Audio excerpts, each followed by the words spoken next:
Mandatory marriage is coming. Imagine a world where governments declare war on condoms with taxes, where articles demand men date women they find repulsive, and where millions of men have already vanished from the dating market, leaving entire societies scrambling.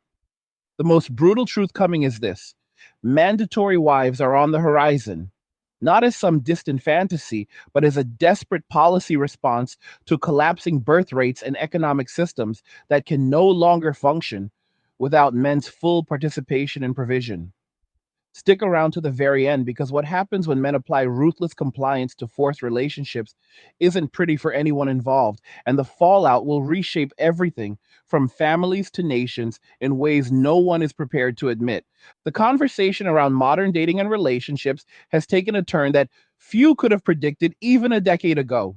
What once seemed like fringe complaints about imbalances in attraction and selectivity has now spilled into mainstream headlines and policy discussions. A recent piece in a major publication criticized men for being overly selective on dating apps, suggesting they should broaden their horizons and consider women they might not initially find appealing. The implication is clear: men's preferences are the problem, holding back progress in forming families and stabilizing society. Yet, when we examine the actual data from multiple large scale studies on dating app behavior, a different picture emerges entirely. Women consistently demonstrate far higher levels of selectivity in initial swipes and matches. Across every major data set published on this topic, women reject a significantly larger proportion of profiles than men do. One widely referenced finding indicates that women rate roughly 80% of men as below their threshold for initial interest, while men distribute their ratings much more evenly across the spectrum of women's appearances.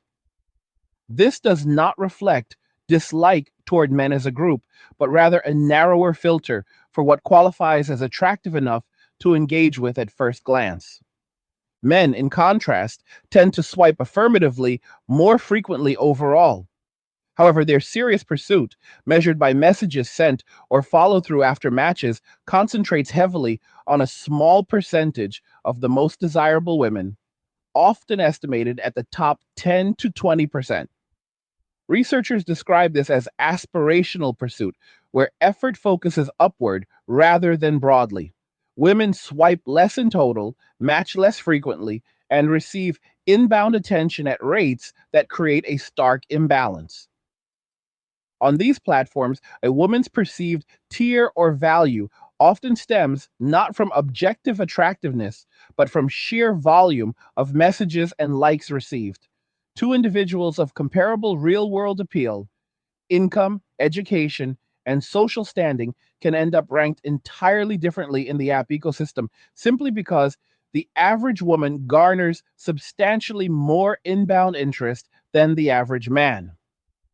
This creates a feedback loop reinforced by the algorithms themselves. Platforms prioritize profiles that generate engagement, so women who receive more attention rise in visibility, attracting even greater interest, while men face diminishing returns unless they fit narrow elite criteria. This dynamic is structural rather than a reflection of inherent superiority or inferiority. Men initiate the vast majority of conversations and pursuits, a pattern baked into the design of most apps. Women act primarily as filters, responding selectively to the flood of approaches. The result is not that women are objectively higher value or more attractive as a population, but that demand flows disproportionately in their direction within the confined mechanics of these digital marketplaces. Outside the app environment, where interactions occur in person, attractiveness distributes far more evenly between men and women.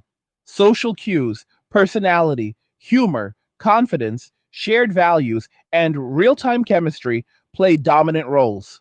Dating apps strip away those layers, reducing people to static images and brief bios, which amplifies superficial differences and exaggerates imbalances that rarely hold in everyday life.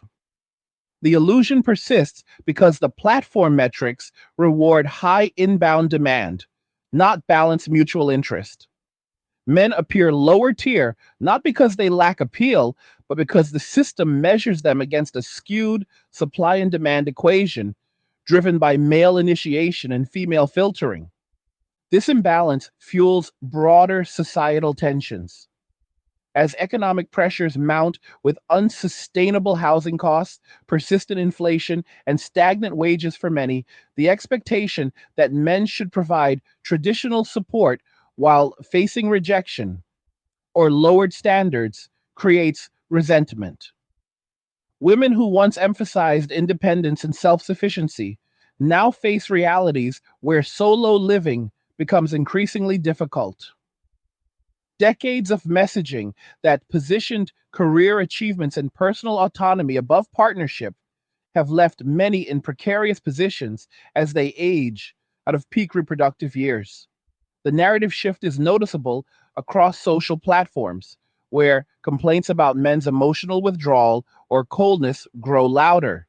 Yet this overlooks the cumulative impact of prior treatment, where men encountered consistent dismissal, high demands, and little reciprocity. The push for men to adjust their preferences downward ignores what actually drives male attraction and long term investment. Men value youth, fertility cues, kindness, loyalty, and cooperative traits far more consistently than women acknowledge in public discourse. Demanding that men override those instincts to align with self perceived value is not a solution, but a symptom of desperation. Governments worldwide now confront plummeting birth rates that threaten pension systems, labor forces, and economic growth. China, after enforcing a strict one child policy for decades, now faces rapid population decline. Recent measures include a 13% tax added to condoms and contraceptives, a move designed to make family planning less accessible and nudge citizens toward higher fertility. Subsidies, extended leave, and housing incentives have failed to reverse the trend, as young people cite crushing work demands, unaffordable living costs, and uncertainty about raising children in a hyper competitive environment. The policy represents a blunt instrument in a battle against demographic collapse, yet it risks unintended consequences like increased health issues or black market activity rather than genuine family formation. In places where access to casual intimacy remains limited for most men, such restrictions could exacerbate inequalities, concentrating sexual and reproductive opportunities among a small elite while leaving the majority frustrated. Similar pressures appear elsewhere. Proposals in certain regions target platforms that monetize adult content with heavy taxes, framed as sin taxes to discourage what some view as moral decay. One political figure suggested a 50% levy on earnings from sites like OnlyFans, arguing it exploits women and commodifies intimacy outside traditional marriage. Revenue would supposedly fund public goods like education improvements. Critics point out the overreach, noting that such measures could infringe on free expression, apply inconsistently to various sins, and drive creators elsewhere rather than achieving moral goals. The underlying anxiety remains the same. Societies built on consumption and growth require stable family units and replacement populations, yet voluntary participation has eroded. Men's response has been a large scale withdrawal. Millions have opted out of marriage, cohabitation, serious dating, and even workplace environments that demand excessive emotional labor or financial risk.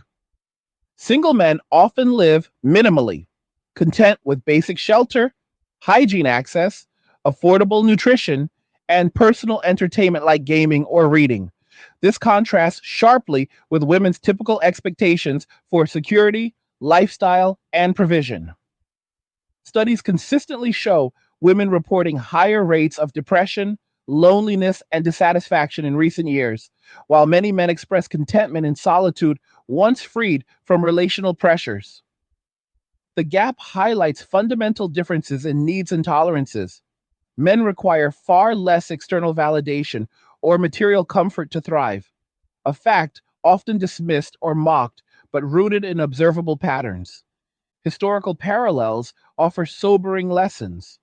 During the decline of the Roman Empire, emperors viewed unmarried men as threats greater than common criminals. Policies punished celibacy harshly, barring single men from public events, entertainment, and forcing them into degrading labor. Despite coercion, many resisted marriage, contributing to weakened military recruitment, economic strain, and reliance on mercenaries. When those mercenaries turned against a broke empire, the result was collapse and centuries of instability known as the Dark Ages, where literacy, science, and progress stagnated under centralized control. Modern governments face analogous crises. Tax bases shrink as single men earn and spend less. Consumer economies suffer from reduced household formation, and defense capabilities weaken without motivated citizens willing to protect systems that extract without reciprocating.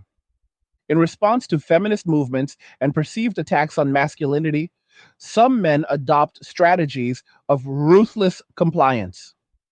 In South Korea, men countered aggressive gender policies and cultural shifts by withdrawing support entirely. When women highlighted unfair workplace dynamics, men intensified competition, reducing opportunities for women in high pressure fields. Complaints about casual interactions led to avoidance of mentoring or socializing outside strict necessities. Public transit grievances prompted men to stand exclusively, report violations meticulously, or abandon the system during peak times. Dating harassment concerns resulted in strict limits on repeated invitations, effectively criminalizing persistence beyond minimal attempts. Men now cite fear of legal repercussions as reason to avoid friendships, dates, or even casual conversations with women altogether. The outcome is isolation that disadvantages women professionally, socially, and emotionally, proving that withdrawal can weaponize existing rules against their originators. This pattern foreshadows what mandatory partnerships could unleash. If governments impose forced unions to boost births and stabilize economies, men will not rebel openly, but comply in the coldest, most calculated manner possible. Cameras in homes record every interaction except private spaces, preserving evidence of any conflict. Silence replaces reaction, allowing escalation to build a documented case for legal protection or public exposure. Lawyers receive archives, employers learn details, families witness breakdowns. No love, no trust, no humanity enters the equation, only mechanical adherence to laws and expectations. The state becomes the adversary, relationships become battlegrounds of compliance loopholes, and women bear the brunt of engineered misery. Systems rarely anticipate full, unemotional obedience, yet that obedience overwhelms them fastest. The pattern of ruthless compliance extends far beyond isolated national experiments and reveals a deeper strategic shift in how men navigate systems perceived as extractive or hostile.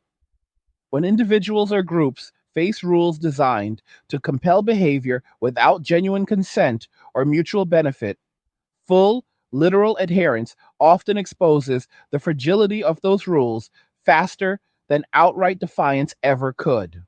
In the context of forced or heavily incentivized partnerships, this approach transforms what the state views as a simple administrative fix into a cascading failure across multiple domains. Men will not storm barricades or organize visible resistance movements that invite suppression. Instead, they will follow every letter of the law while starving the spirit of cooperation that any functional society requires. A mandated marriage certificate becomes nothing more than a document that triggers surveillance, taxation, and legal obligations, but carries zero emotional or moral weight. Daily life in such arrangements turns mechanical. Conversations narrow to necessities required by cohabitation statutes or child rearing mandates. Affection disappears entirely because affection cannot be legislated or policed without immediate proof of its absence becoming evidence in future proceedings. Financial interactions receive the same treatment. Joint accounts exist only where required by law and contain the minimum mandated contributions. Any discretionary spending vanishes, gifts cease. Vacations become logistical exercises in fulfilling minimum shared residency periods rather than expressions of partnership. Child support or spousal maintenance payments arrive precisely on time and in exact amounts dictated by statute, with every receipt preserved and every transaction logged. When disputes arise, as they inevitably will under conditions of zero trust, the record speaks for itself. Silence during arguments allows escalation to reach points where physical or verbal aggression crosses legal thresholds, creating admissible proof that shifts power decisively toward the compliant party. Courts, already overburdened, face floods of cases built on meticulous documentation rather than he said, she said narratives. Prosecutors and judges encounter defendants who express perfect willingness to comply with every order while simultaneously demonstrating that the underlying relationship produces nothing but expense and liability for the state itself. This dynamic scales upward. Local family courts drown in filings that demand enforcement of visitation schedules, custody evaluations, and financial disclosures, all executed with robotic precision. Social services departments receive reports of environments that meet every regulatory standard, yet produce measurable harm to children through emotional neglect that skirts just beyond prosecutable abuse. Tax authorities noticed that combined household incomes failed to generate the expected revenue uplift because discretionary consumer spending collapses. Birth rates may tick upward marginally due to coerced conceptions, but infant mortality, developmental delays, and long term health outcomes worsen as parental investment remains nominal. The state discovers that forcing men into provider roles without voluntary commitment yields the opposite of stability. Children raised in homes devoid of warmth exhibit higher rates of behavioral issues, lower academic performance, and greater reliance on public assistance later in life. The short term demographic patch creates a long term fiscal burden far heavier than the original shortfall. Economic modeling begins to reflect these realities. Economists tracking household formation under coercive fertility policies observe steep declines in voluntary labor participation among men subject to mandatory unions. Many reduce hours to the legal minimum necessary to avoid additional penalties, knowing that extra earnings simply feed into mandatory support obligations. Black markets for undeclared income expand rapidly.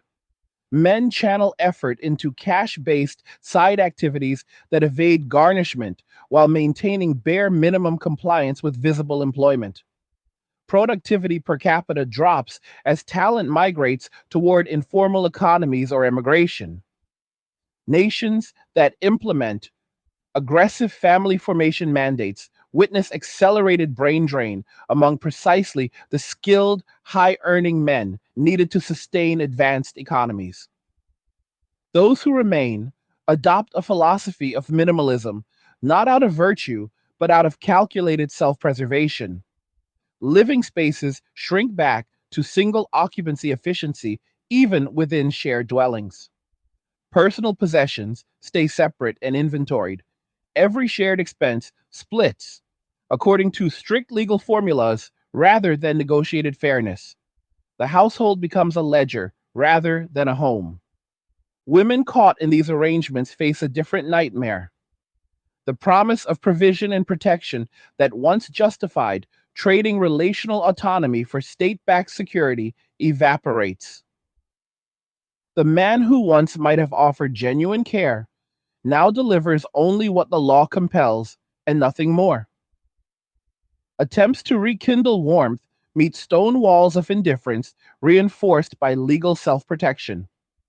Emotional appeals trigger recordings that later appear in custody battles or restraining order applications.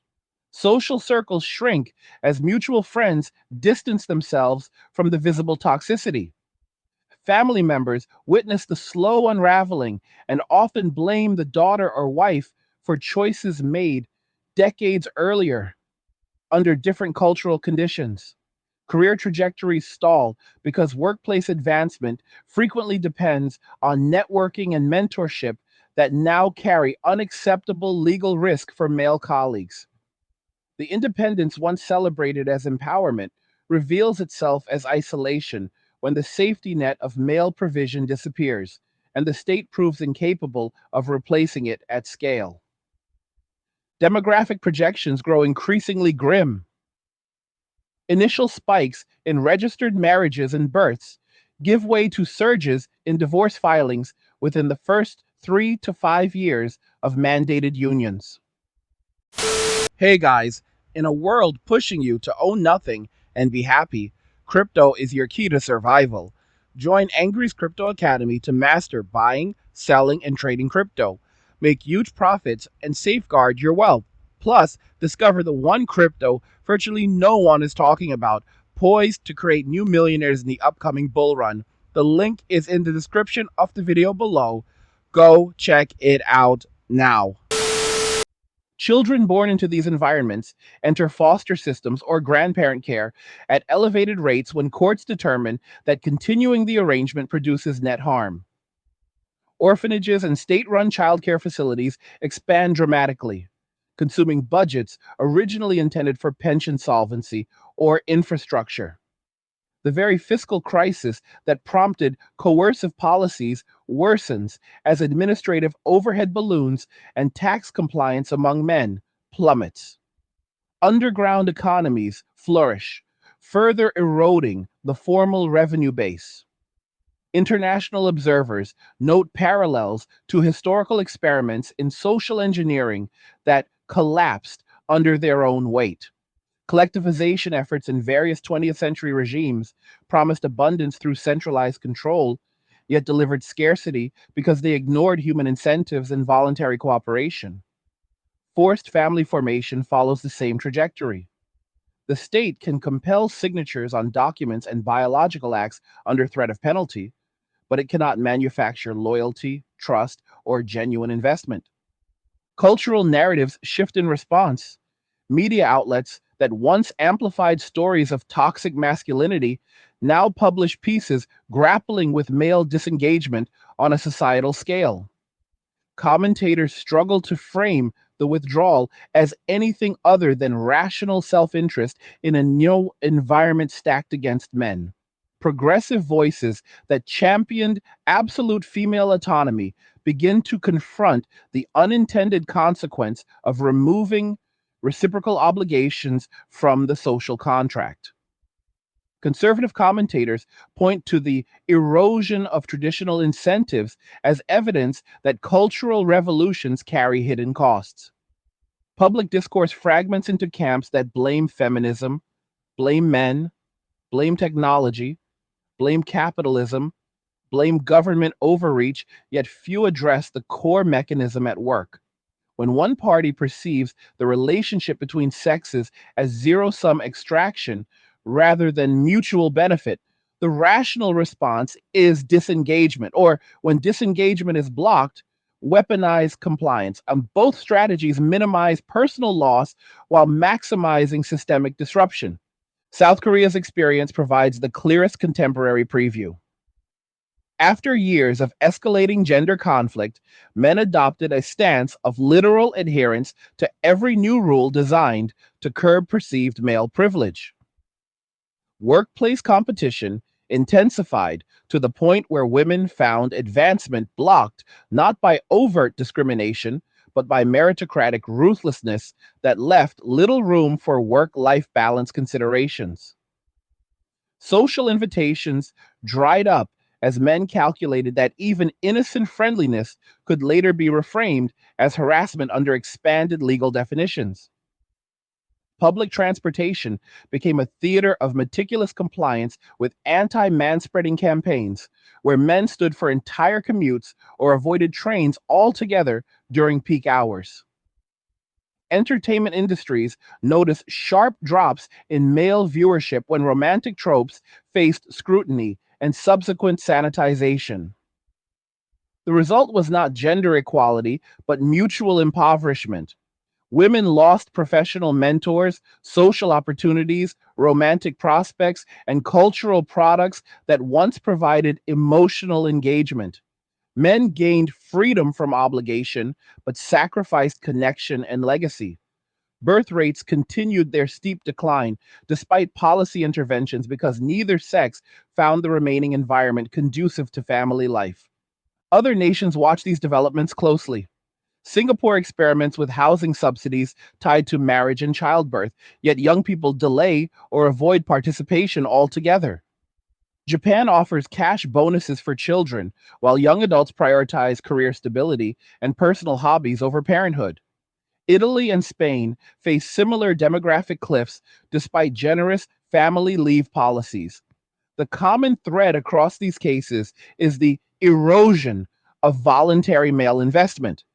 When men perceive that the costs of partnership far outweigh the benefits, particularly under conditions of legal and financial asymmetry, they reduce participation to the minimum required or below.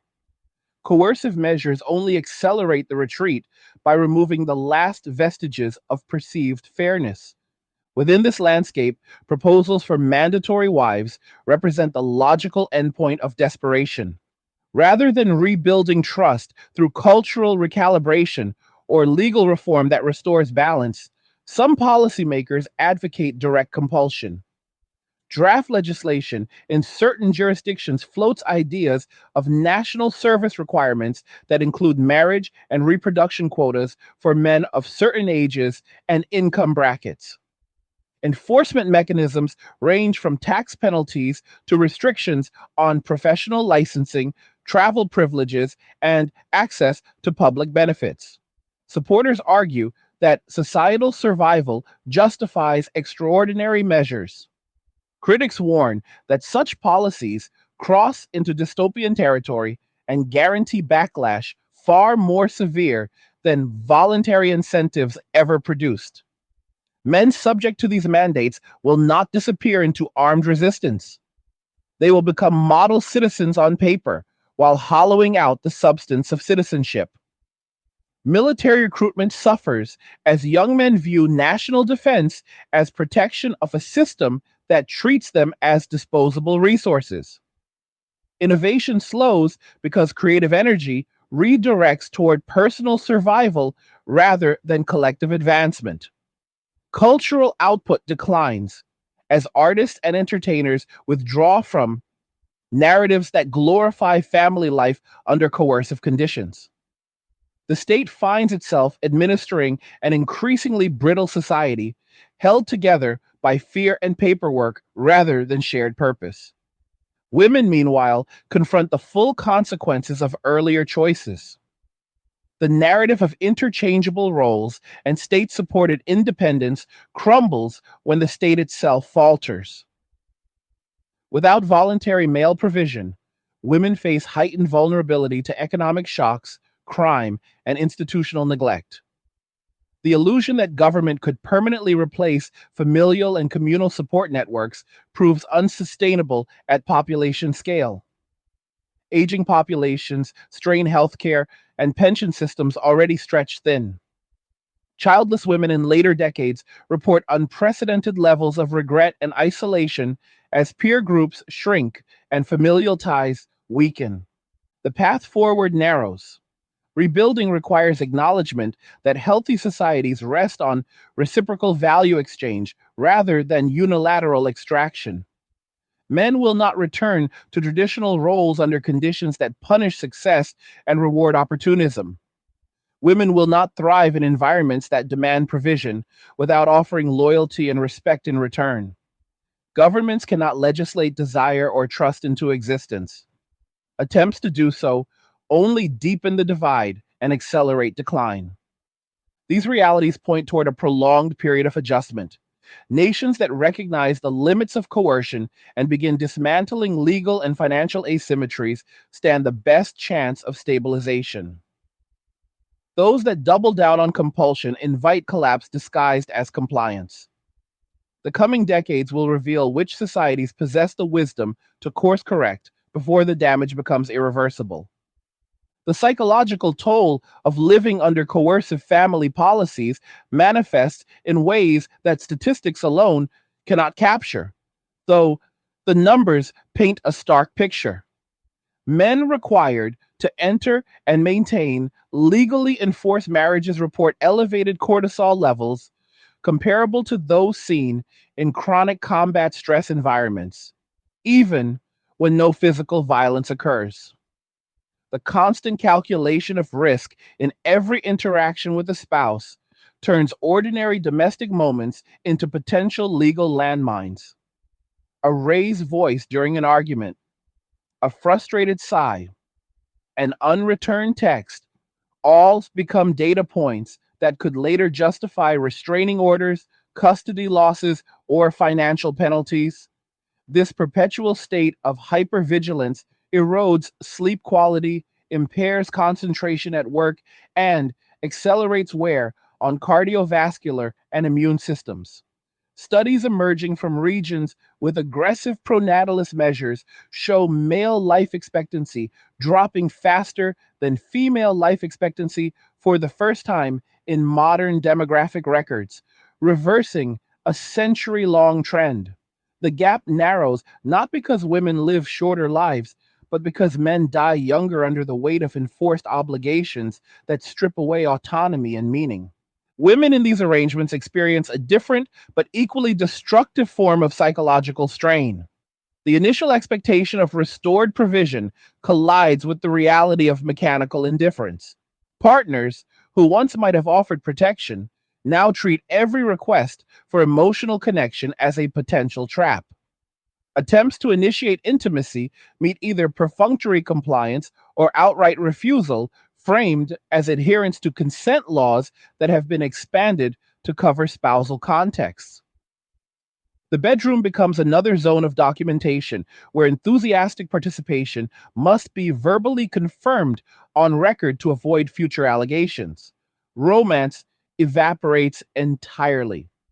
Date nights transform into scheduled cohabitation compliance sessions logged for tax credit verification. Anniversaries pass without acknowledgement because marking them would imply investment in a relationship that exists only on paper. The sense of being unwanted in one's own home produces a unique form of despair that combines abandonment with inescapable proximity.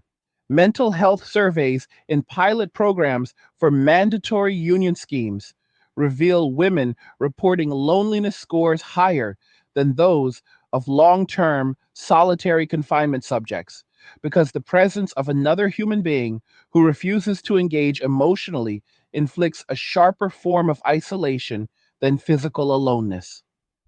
Children born into these engineered households absorb the dysfunction at molecular levels. Epigenetic markers associated with chronic stress appear in newborns at rates unseen outside war zones or severe poverty pockets. Infants show disrupted attachment patterns from day one because neither parent can afford to display genuine warmth without risking legal interpretation as manipulation or coercion. Fathers maintain strict physical distance during caregiving to avoid accusations of inappropriate contact, while mothers struggle to provide comfort when their own nervous systems remain in fight or flight mode. Language development lags as verbal interaction between parents drops to the minimum necessary for basic coordination. Emotional vocabulary shrinks because modeling healthy expression becomes impossible when every word carries forensic weight. Longitudinal tracking of these cohorts projects higher incidences of personality disorders, substance dependencies, and suicidal ideation by adolescents. The state that demanded their conception now spends multiples of the original prenatalist subsidy on remedial education, psychiatric care, juvenile justice interventions, and eventually incarceration for a generation raised without secure bonds. Technological infrastructure, originally built to monitor and enforce compliance, becomes the primary tool men use to navigate and subvert the system. Smart home devices installed under the guise of family safety turn into comprehensive evidence collection networks. Motion sensors log every entry and exit. Microphones capture tone and volume of every conversation. Video feeds archive facial expressions and body language during disputes. Cloud backups remain under sole control of the man who purchased and configured the equipment, ensuring that state mandated access protocols cannot retroactively delete incriminating material. When conflicts escalate, the footage transfers instantly to encrypted offshore servers beyond national jurisdiction. Lawyers receive automated digests highlighting legal thresholds crossed by the other party.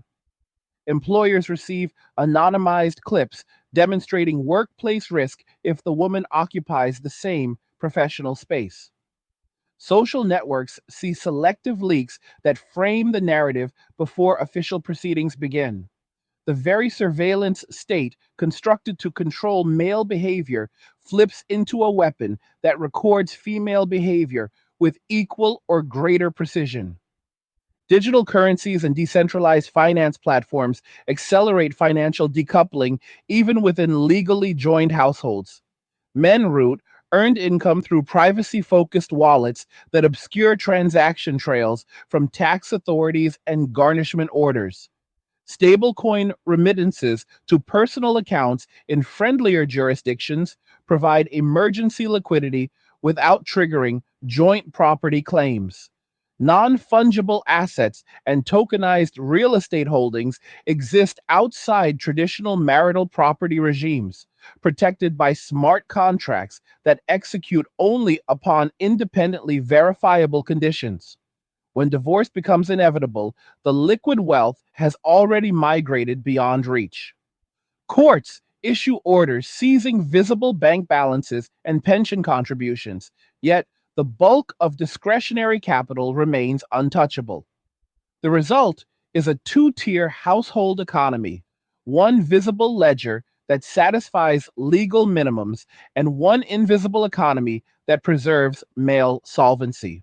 Women discovered too late that the provider role has been reduced to statutory payments while actual wealth creation occurs in parallel, unreachable channels. Geopolitical consequences unfold over decades rather than years. Nations that pursue aggressive mandatory family policies experience accelerated emigration of prime age males. Skilled engineers, physicians, software developers, and military officers relocate to jurisdictions that maintain voluntary relational frameworks. Destination countries gain demographic and economic advantages without bearing the social engineering costs. Sending nations face compounding brain drain, shrinking tax bases, and hollowed out defense forces.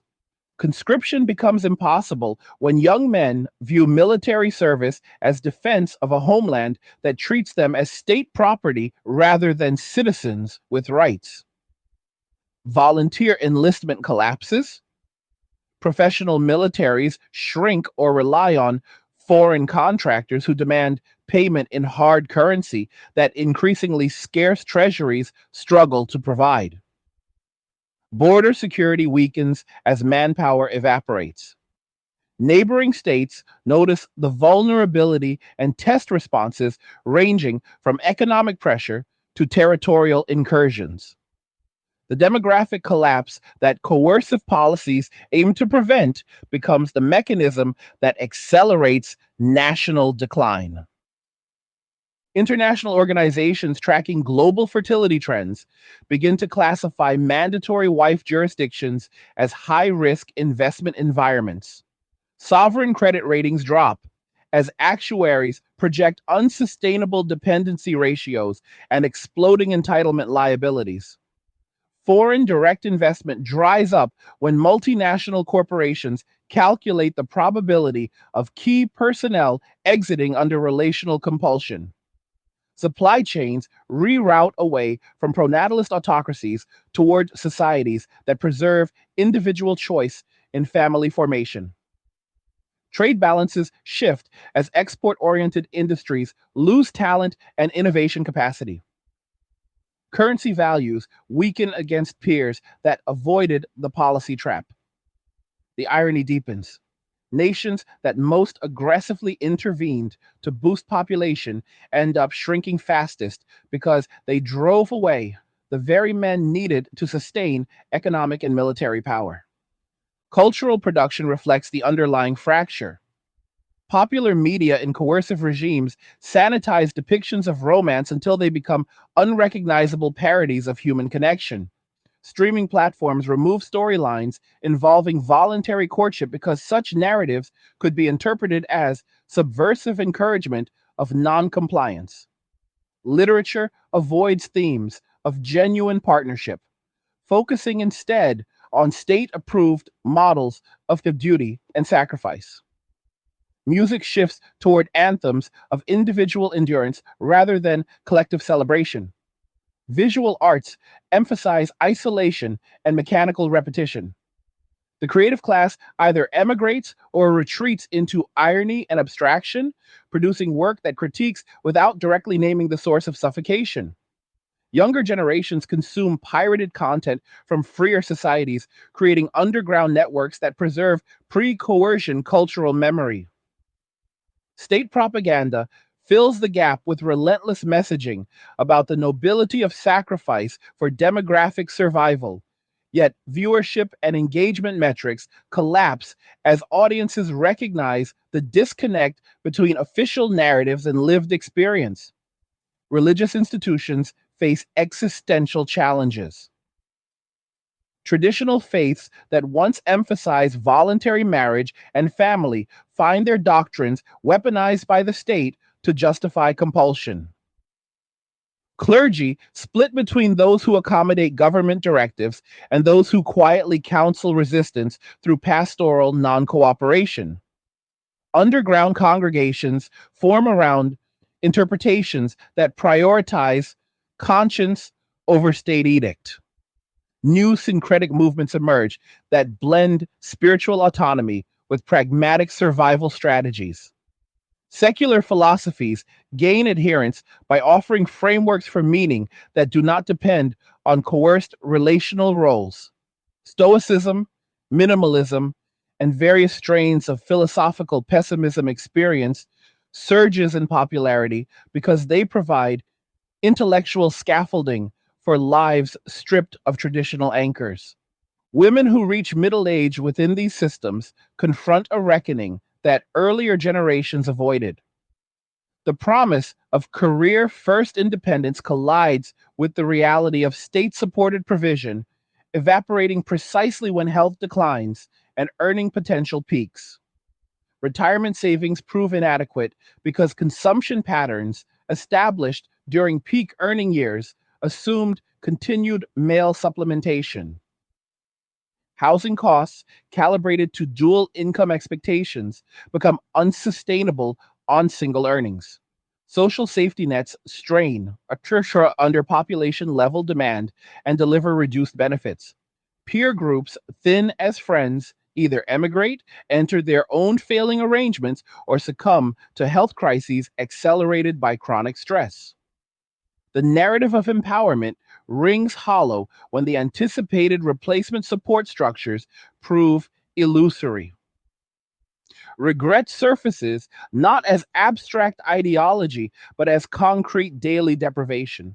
Men who navigate the landscape successfully develop a distinct worldview that future historians will struggle to categorize. They maintain outward conformity while cultivating radical internal detachment. Patriotism evaporates when country equates to captor. Loyalty redirects toward immediate kin networks that exist beyond legal reach or toward chosen brotherhoods formed through encrypted channels. Identity shifts from national citizen to sovereign individual, operating within hostile territory. Humor turns dark and precise, centered on the absurdities of compliance theater. Memes circulate depicting men as smiling automatons, executing state directives with exaggerated precision, while everything of value remains hidden. The posture is not rebellion in the romantic sense, but engineering optimization. Find every pressure point, every loophole, every vulnerability, and apply force exactly where maximum disruption occurs with minimum personal risk. These adaptations spread virally through digital subcultures. Forums once dedicated to hobbyist interests evolve into master classes on asset protection, legal risk mitigation, psychological resilience, and system exploitation. Men share playbooks refined through real world testing. One jurisdiction's failed policy becomes another's cautionary tale. Strategies proven effective in one cultural context adapt to local legal idiosyncrasies elsewhere. The collective intelligence of millions of incentivized actors outpaces centralized planning every time. Bureaucracies issue new regulations only to discover that compliance at scale breaks the regulation itself. Attempts to close loopholes open larger ones. The system begins to devour administrative capacity faster than it can replenish it.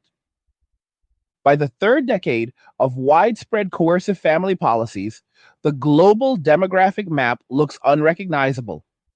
Regions that preserve voluntary association maintain stable or slowly declining populations supported by high productivity and immigration. Regions that embrace compulsion experience accelerated contraction accompanied by institutional breakdown. Power migrates toward societies that understood the limits of social engineering and chose persuasion over force. The experiment ends not with dramatic revolution, but with quiet implosion. Empty housing blocks, shuttered schools, overgrown military bases, and treasuries that can no longer meet basic obligations. The lesson etched into history is brutal in its simplicity. You cannot compel what must be given freely without destroying the very thing you sought to preserve. The global migration patterns that emerge from coercive family policies create a new kind of geopolitical chessboard where human capital moves faster than treaties or tariffs can respond. Young men in their 20s and 30s, the exact demographic most critical for innovation, defense, and tax generation, begin voting with their feet at unprecedented scale. They target jurisdictions that maintain clear legal separation between personal relationships and state power.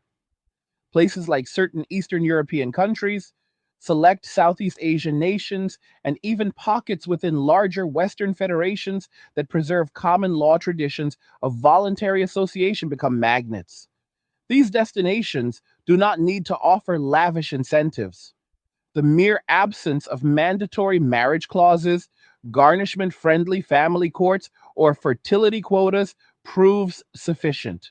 A software engineer from a pronatalist superpower relocates to a mid tier economy where his take home pay doubles after taxes and where no algorithm tracks his dating history for compliance scoring. A physician leaves behind decades of accumulated pension contributions because the projected return on staying includes forced spousal support payments that would consume half his lifetime earnings. The outflow accelerates when early movers establish beachheads, creating ethnic enclaves that provide cultural familiarity without the legal suffocation of the homeland. Receiving countries experience asymmetric benefits. They gain educated, motivated workers who arrive with skills already honed at someone else's expense. Universities in host nations see enrollment spikes from foreign male students who plan to stay post graduation. Startup ecosystems flourish because founders can focus on product development instead of navigating relational risk assessments. Military recruitment becomes easier when service promises citizenship paths without the baggage of coerced domestic obligations. The irony is sharp. Nations that avoided social engineering reap the demographic dividend that compulsive countries attempted to manufacture through force. The sending nations watch their median age climb while their productive age population plummets. Pension systems teeter as fewer contributors support more retirees. Healthcare infrastructure strains under demand from aging cohorts while supply of new doctors and nurses dries up. Defense budgets balloon because mercenaries and private contractors charge premiums that native conscripts would have provided at lower cost. The fiscal hemorrhage compounds year after year until entire ministries exist solely to manage the fallout from policies that were sold as demographic salvation. Within the coercive regimes themselves, a shadow economy of male only networks takes root. These operate through encrypted messaging applications, decentralized servers, and physical meetups disguised as hobbyist gatherings. Participants share real time intelligence on which jurisdictions still honor foreign divorce decrees, which banks resist garnishment requests, which passport offices process exit documents fastest. They trade strategies for liquidating visible assets before marriage mandates activate. One popular tactic involves transferring ownership of real estate and vehicles to irrevocable trusts established years earlier under the guise of estate planning. Another involves converting salary into cryptocurrency held in cold storage wallets that require multi signature approval from trusted peers rather than spouses. These networks also function as mutual aid societies. When one member faces an emergency custody hearing or asset freeze, others contribute to legal defense funds or provide temporary housing abroad. The solidarity is pragmatic rather than ideological. Participants understand that collective survival depends on keeping as many men as possible outside the extraction net. Women who remain behind face a narrowing set of options. Many attempt to follow the migration wave, only to discover that host countries impose stricter immigration controls on single women of childbearing age, precisely to avoid importing the same demographic pressures they escaped. Visa denials pile up when application essays mention family reunification without a sponsoring partner. Work permits favor sectors already saturated with male expatriates. The result is a bifurcated female experience. Those who secured relationships with men before the policy hammer fell enjoy relative stability, while those who banked on career independence or state provision find themselves trapped in deteriorating conditions. Single women in their 30s and 40s increasingly rely on gig platforms that pay below living wage after taxes and fees. Housing shifts toward shared accommodations with multiple roommates, a lifestyle once associated with students but now normalized for mid career professionals. Social life contracts to female only circles that grow increasingly insular and resentful toward the absent male cohort. Public health data begins reflecting the strain. Suicide rates among men of prime working age rise sharply in the first 5 years after mandatory policies activate, then plateau at elevated levels as survivors adapt through emigration or detachment. Female suicide attempts increase more gradually, but with higher completion rates in later decades, driven by chronic isolation and economic insecurity. Substance abuse patterns diverge. Men turn toward performance enhancing compounds that allow them to maintain minimal compliance while preserving cognitive function, while women show spikes in prescription anxiolytics and alcohol related disorders. Emergency rooms report higher incidences of stress induced cardiovascular events in both sexes, though the causal pathways differ. Men suffer from sustained hypervigilance, women from prolonged grief over lost relational security. Corporate behavior adjusts to the new reality. Multinational firms operating in coercive jurisdictions implement dual track compensation structures. Visible salaries remain compliant with local tax and garnishment rules, while substantial portions of total compensation flow through offshore entities as consulting fees, equity grants, or deferred bonuses that vest only after relocation. Human resources departments quietly advise high value male employees on exit strategies under the cover of career development counseling. Retention bonuses skyrocket for men who agree to stay.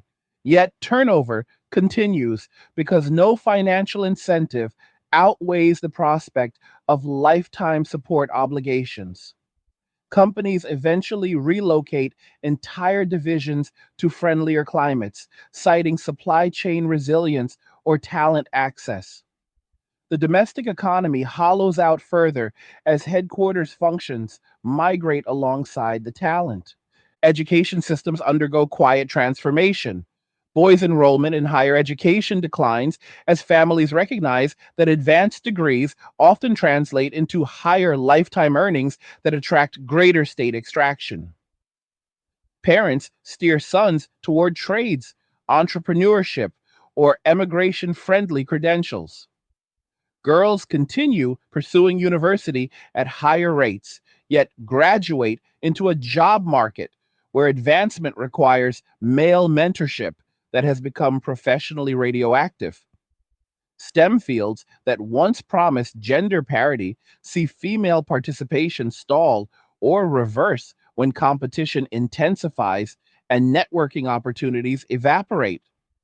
Vocational training programs for women expand in caregiving and administrative sectors, reinforcing traditional divisions under the guise of empowerment. The curriculum itself begins to sanitize discussions of family formation, replacing historical accounts of voluntary marriage with state approved models of civic duty. Media consumption patterns shift dramatically. Traditional broadcasters lose audience share to decentralized platforms that operate beyond national firewalls. Men consume content produced by expatriate creators who mock coercive policies with surgical precision.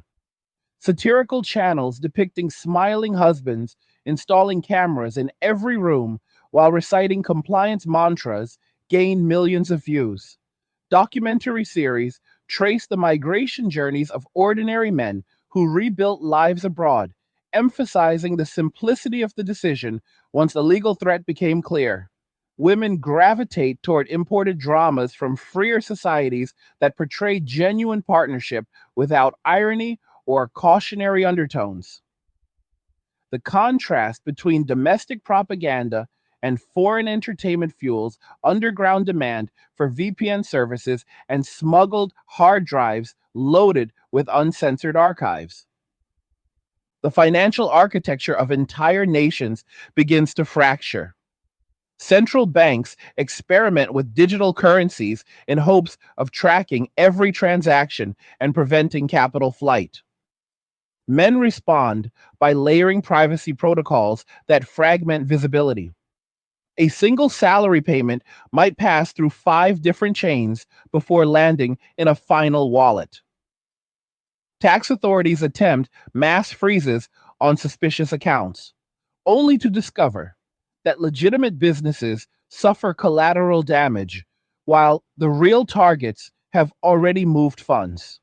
Inflation accelerates as governments print money to cover widening deficits, further eroding purchasing power for citizens who remain.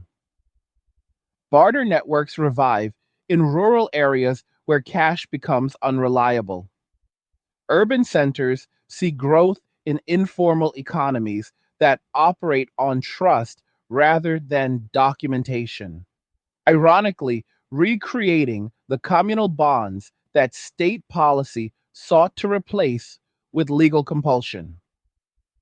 Religious revival movements gain momentum among those who remain. Faith communities that emphasize personal conscience over state obedience attract young men seeking moral frameworks that justify detachment. Sermons focus on stewardship of one's own life rather than sacrifice for demographic goals. New monastic orders emerge, not in the medieval sense, but as intentional communities of single men who pool resources, share skills, and provide mutual protection without romantic entanglement. Women form parallel support structures centered on self reliance and sisterhood, though these groups struggle with the same economic pressures that drove the original policy crisis. Interfaith dialogues begin exploring common ground around the limits of governmental authority over intimate life. By the fourth decade, the experiment's architects face a reckoning. Official reports acknowledge that fertility rates stabilized briefly, then resumed decline. Economic growth slowed to stagnation. Military readiness ratings dropped into the danger zone. Public approval of the original policies turned negative across every measurable demographic. Succession crises emerge within ruling parties as younger cadres blame predecessors for miscalculation. Reform commissions issue recommendations that read like admissions of defeat, restore voluntary association, reduce family court asymmetries, eliminate fertility linked taxation, offer amnesty for offshore assets repatriated under new rules. Implementation proves difficult because the damage has become structural. Lost generations of talent cannot return overnight. Trust between sexes has eroded to the point where organic family formation requires decades of cultural repair. The state that once sought to command reproduction now begs for participation it can no longer compel. The long shadow of the policy era lingers in collective memory.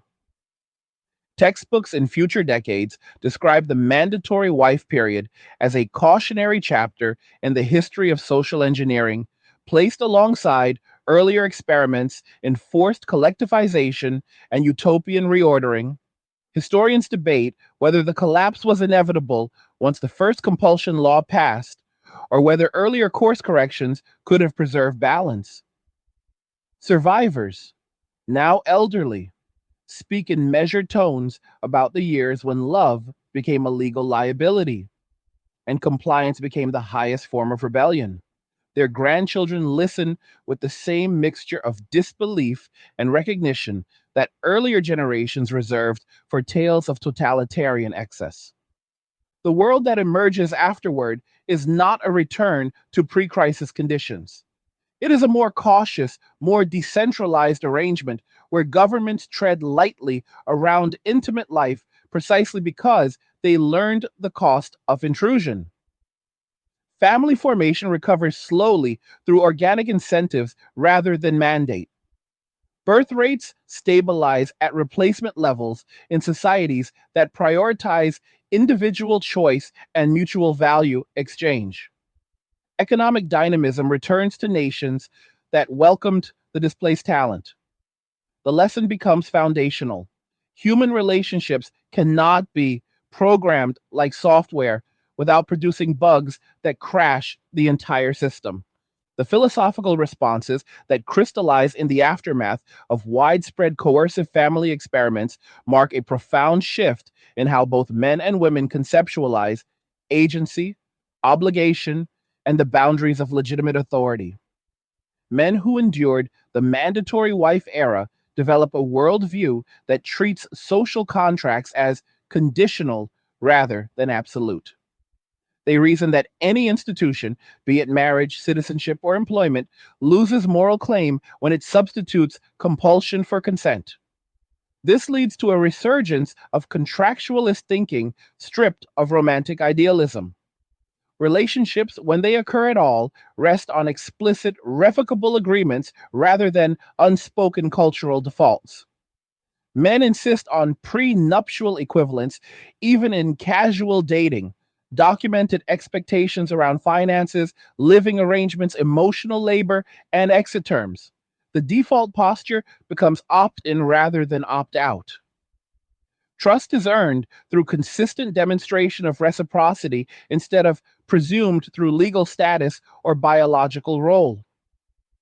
The phrase, no duty without benefit, becomes a quiet maxim circulating in male spaces, distilling centuries of political philosophy into a single line that applies equally to governments and partners. Women who navigate the post coercion landscape arrive at parallel but distinct conclusions. Many recognize that earlier claims of absolute independence rested on an unacknowledged subsidy, male provision channeled through either voluntary partnership or state extraction. When both channels closed, the illusion shattered. The resulting philosophy emphasizes self sovereignty tempered by realism about biological and economic asymmetries. Some women pivot toward deliberate selectivity, choosing partners only after verifying alignment on values, financial independence, and mutual non coercion. Others embrace singlehood as a principled stance, building networks of female mutual aid that function like extended families without romantic entanglement.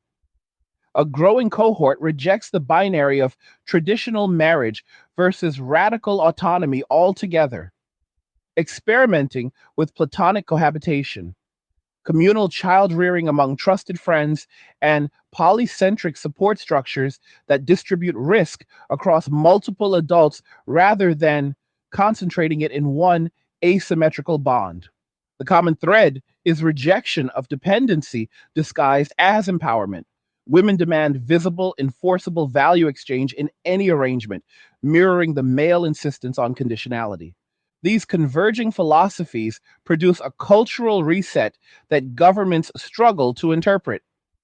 Policymakers who once viewed family formation as a public good amenable to top down engineering now encounter populations that treat demographic targets as illegitimate intrusions. Attempts to revive incentives, housing grants, child bonuses, tax credits meet skepticism because citizens remember when carrots turned into sticks. The state must reframe its role from director to facilitator, offering resources without strings that trigger memories of compulsion. Even neutral measures face resistance if they carry even faint echoes of earlier overreach. Public discourse shifts toward defending the sanctity of private choice as a prerequisite for social stability rather than a luxury to be traded for collective goals. Technological countermeasures evolve in lockstep with philosophical realignment. Privacy preserving tools, once considered niche, become standard infrastructure for anyone navigating relational risk. Zero knowledge proof systems allow individuals to demonstrate income, assets, or compliance with basic legal obligations without revealing underlying details that could trigger extraction. Decentralized identity protocols let people carry portable reputations across borders, verifiable records of past behavior without centralized databases that governments or ex partners can subpoena. Encrypted communication layers harden against surveillance, making it prohibitively expensive for authorities to monitor ordinary conversations. Men and women alike adopt these tools not out of paranoia, but out of rational precaution. The default assumption is that any recorded interaction may one day appear in a courtroom or public forum, so behavior migrates toward patterns that withstand scrutiny while revealing nothing actionable. Artificial intelligence enters the equation as both amplifier and mitigator. Predictive models once used to score dating app compatibility now forecast relational risk with chilling accuracy. Algorithms analyze public records, social media archives, court filings, and even voice tone patterns from uploaded Aussie audio to generate probability estimates of future conflict, financial opportunism, or legal aggression.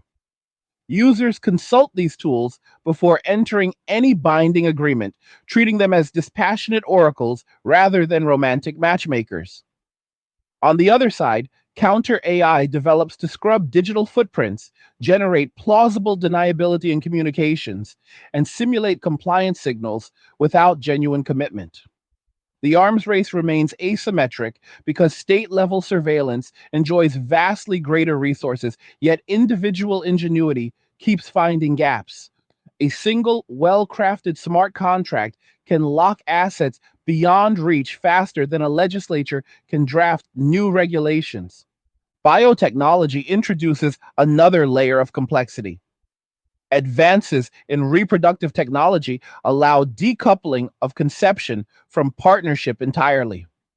Egg freezing, sperm banking, and artificial wombs reach price points accessible to middle class users by the mid 2030s. Women who once relied on male provision for child rearing now pursue solo parenthood through IVF and surrogacy funded by personal savings or crowdfunding among female networks. Men who wish to leave genetic legacy without relational entanglement contribute to sperm banks that operate under strict anonymity protocols. The result is a bifurcation of reproduction. One track remains traditional, though voluntary and heavily contractualized, while another becomes fully technologized and independent of intimate bonds. Birth rates stabilize not through policy, but through choice architecture that removes coercion from the equation. Children born via these paths grow up in environments deliberately engineered for stability, often with multiple committed adults rather than a single asymmetrical dyad. Geopolitical stabilization follows unevenly. Nations that never implemented mandatory measures gain decades long advantages in human capital, innovation, and social cohesion. They attract talent, maintain balanced demographics through organic immigration, and preserve military capacity without resorting to conscription premiums. Countries that pursued compulsion face prolonged recovery. Some fragment along regional lines as provinces with lighter touch policies pull away from central governments still clinging to prenatalist dogma. Others undergo managed decline, shrinking borders and institutions to match reduced population and revenue. A few execute sharp course corrections, blanket amnesties for expatriated assets, repeal of asymmetrical family laws, public apologies framed as acknowledgement of overreach. These reforms succeed only when accompanied by cultural campaigns that rebuild mutual respect between sexes rather than assigning blame. International institutions adapt slowly. The United Nations and regional bodies issue reports that quietly retire the language of demographic engineering in favor of enabling environments for voluntary family formation. Development aid shifts toward programs that strengthen private property rights, judicial independence, and freedom of association, indirect supports for relational autonomy. Global indices begin tracking relational freedom alongside traditional metrics like press freedom and rule of law. Nations scoring low on this dimension see downgrades in credit ratings, investment flows, and diplomatic soft power. The lesson spreads through diplomatic channels and academic conferences. Societies thrive when intimate life remains outside the reach of bureaucratic ambition. By the 2050s, a new equilibrium emerges. Marriage rates recover modestly but remain far below mid 20th century peaks. Most unions form later after both parties have achieved financial independence and legal protections. Average family size hovers near replacement level, sustained by technological assistance and deliberate planning rather than cultural pressure. Divorce remains common, yet less financially ruinous because prenuptial norms have become universal. Singlehood enjoys cultural prestige equal to partnership, recognized as a legitimate path rather than a failure state. Child rearing diversifies. Nuclear families coexist with intentional communities. Co-parenting agreements among non-romantic adults and single-parent households supported by robust communal networks. Men and women both report higher subjective well-being than during the coercive decades. Loneliness persists as a challenge, yet it stems more from choice overload than enforced isolation. Mental health systems shift focus from treating relational trauma to building resilience in low trust environments. Education curricula include modules on contractual literacy, risk assessment in relationships, and the history of social engineering failures. Young people enter adulthood with clear understanding that affection cannot be commanded, provision cannot be extracted indefinitely, and stability requires mutual investment rather than unilateral sacrifice. The era leaves permanent scars. Entire generations carry wariness toward institutions that promise to solve private problems through public power. Trust in government, once automatic in many cultures, now requires constant verification. The memory of mandatory wives functions as a civilizational antibody. Any proposal that smells of compulsion triggers immediate, broad based rejection. Politicians learn to avoid the topic entirely, focusing instead on neutral infrastructure, affordable housing, universal health care, education reform that indirectly supports family life without dictating its form. Looking backward, the mandatory wife period appears as the last major attempt to treat human relationships as programmable variables in a macroeconomic equation. It failed spectacularly because people are not variables. They respond, adapt, evade, migrate, subvert, and ultimately redefine the game when the rules become intolerable. The collapse was not dramatic in the cinematic sense, no barricades, no manifestos, no final battles. It unfolded through quiet withdrawals, meticulous compliance that broke systems from within, and mass relocation that drained the life out of nations. The lesson etched into institutional memory is stark. Force applied to the most intimate sphere produces the opposite of the intended outcome. You cannot engineer loyalty, desire, or legacy through decree. You can only create the conditions where they might emerge voluntarily or watch them vanish entirely. The world that follows is neither utopian nor dystopian. It is simply more honest about trade offs. Partnership requires effort and reciprocity. Solitude carries costs, but also freedom. Children thrive best in environments of genuine investment rather than legal obligation. Governments serve best when they protect space for private choice instead of colonizing it. These truths, once contested, become foundational. Societies rebuild around them slowly, imperfectly, but durably. The experiment ends not with triumph or tragedy, but with exhausted acceptance of human nature's stubborn refusal to be engineered. And that concludes the full arc. If you made it this far, you are part of the 1 hour gang who stayed until the end. If these angry guy breakdowns resonate with you, consider showing support by grabbing me a Red Bull through the link in the description. Drop a comment below and let me know what you think about everything laid out here. Do you agree with the trajectory? Have you seen pieces of this playing out already? Share your thoughts unfiltered. Like the video. If it hit, do not forget to subscribe. And if you found value here, share the video with someone who needs to hear it. Just remember that all roads lead to MWA, men walking away, and cheers. Nothing says you care like crypto. Nothing can compare. Nothing says you care like crypto.